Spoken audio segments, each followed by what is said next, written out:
Financial stress is maybe what we could say is more a universal experience where we all have to pay bills, some kind of unexpected job loss, or so many aspects of our finances can be stressful over time, given on stage of life or different expenses.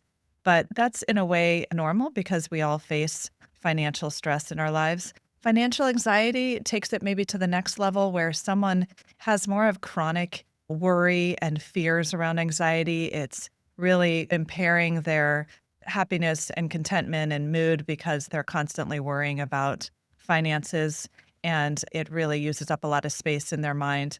But financial trauma is even more of a significant clinical presentation, which is basically where someone's had some kind of experiences in their past or even intergenerational trauma where these big, severe, significant events related to finances have such an impact that they come out with PTSD symptoms or it changes their relationship with money. That could be a bankruptcy. It could be where a job loss leads to some kind of poverty, or it could be through a history, some kind of long-term racial discrimination that has led to some financial trauma. That's basically a summary of financial trauma.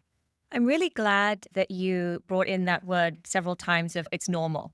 That really is the essential cornerstone of the relationship that you have with your advisor. Certainly, the relationship that we have at Sagient with our clients is to really emphasize that this idea of stress, trauma, financial trauma, anxiety is so normal.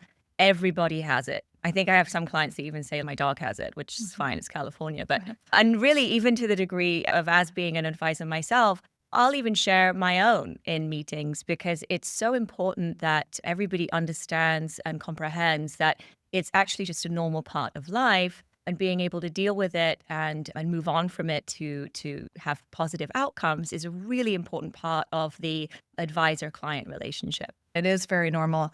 I would add to that, if it is more, if the symptoms or the response, or when you maybe see clients where they're having things like even to the level of flashbacks or panic attacks or really a severe avoidance over money or compulsive overspending, these might fall into these sort of post-traumatic symptoms or signs.